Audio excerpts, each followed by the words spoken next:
Magandang araw po sa inyong lahat. Kami po Ang Batingaw, Commission Mission on Social Communications ng ng Diocesan Shrine and Parish of St. Augustine. Ako po si Lea Reyes, ang head po ng Ang Batingaw ng Diocesan Shrine and Parish of St. Augustine. Nagtatrabaho din po ako sa GMA Network under GMA Public Affairs. At the same time po, nagtuturo po ako sa Baliwag University. Ako po si Lara Michelle Cabrera. Ako po ang Vice President for Print Media ng Ang Batingaw. Sa ngayon po ako po ay isang dentistry student mula sa UP Manila. At ako po ang apo ng dati pong nag-aasikaso ng ways and means ng Ang Batingaw ng print media simula pa po nung 90s. Nagsimula po ang Batingaw bilang, katulad po nung sinabi ni Lara, bilang print media po. Nagsimula po ito noong 1988 sa pamamagitan po ni Dr. Tiburcio. Siya po ang unang head po ng Ang Batingaw newsletter. So from 1988 hanggang ngayon po ay mababasa pa rin natin at mapapanood pa rin po natin yung Ang Batingaw sa pamamagitan ng mga social media platforms. From print media, nag-transition tayo into social media. So makita natin yung evolution ng Batingaw na mababasa at the same time ngayon mapapanood na siya sa social media pages ng parokya. Nag-start yung social media, yung page na lumago noong 2018 nang maging spiritual director po namin si Father Franz Dizon. Doon nagsimula yung mga programa ng Ang Batingaw, doon din nagsimula yung pangalan na Ang Batingaw. So anong mga naging biggest challenges namin bilang isang komisyon or bilang isang organisasyon? Una, hindi namin maituturing na isang problema, pero naging isang malaking biyaya nung panahon ng pandemya. Nung panahon ng pandemya, bawal pumunta ng simbahan, di ba? Bawal lumabas, ganyan. Sa pamamagitan lamang ng live streaming, maaaring makapagmisa or makapagsimba ang mga tao. During that time na nagsisimula kami na mag-transition at magkaroon ng mga live streaming, wala pa kaming mga gamit. Tapos wala pa ring internet connection dito sa loob ng simbahan. So isa yun sa mga naging major na mga problems namin. At the same time, kulang pa kami sa miyembro. Nung nagsisimula kami, parang nasa 5 lang kami na nagla-live stream. Nandyan sila Chingoy, sila Jomark, sila Joshua, ako, ganyan. Tapos eventually, parang dahil lumago or dahil umusbong ang social media, may mga ibang mga nag-donate ng mga gamit. At the same time, may mga nag-ayos ng internet katulad ni Kuya Carlo na tumulong sa amin para magkaroon ng internet dito sa simbahan nung panahon na yon. I think yun yung mga naging major problem namin nung nagsisimula kami bilang Ang Batingaw online.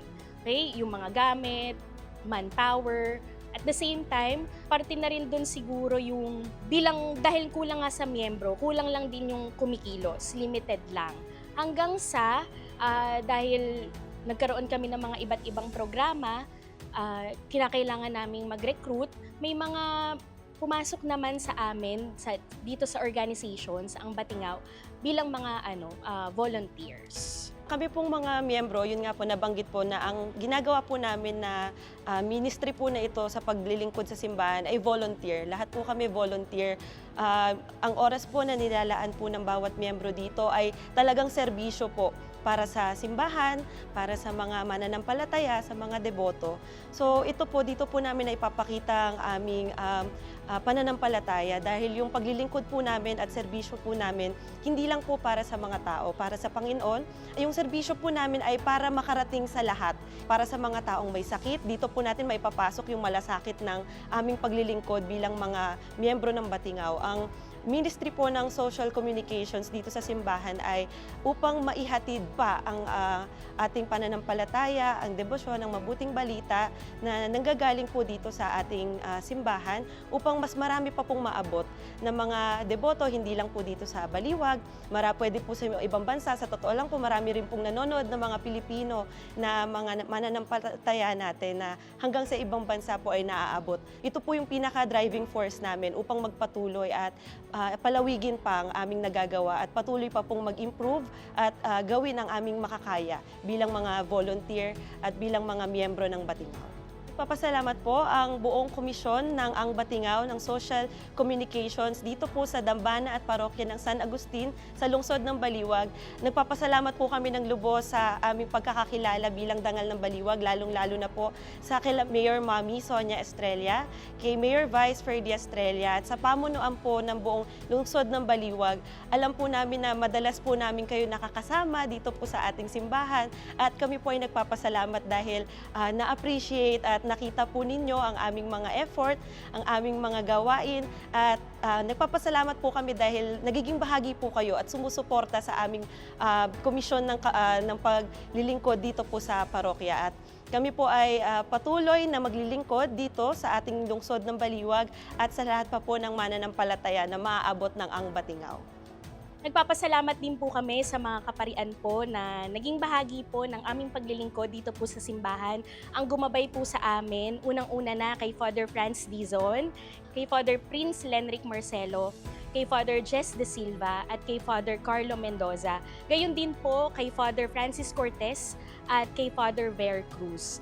Nagpapasalamat din po kami kay Monsignor Narciso Sampana na sa walang hanggang pagsuporta sa amin bilang isang komisyon at sa pag-akay sa amin patungo kay Kristo. Gayon din po, nagpapasalamat po kami sa buong PPC Exicom na sumusuporta po sa amin sa mga gampanin dito po sa ating parokya.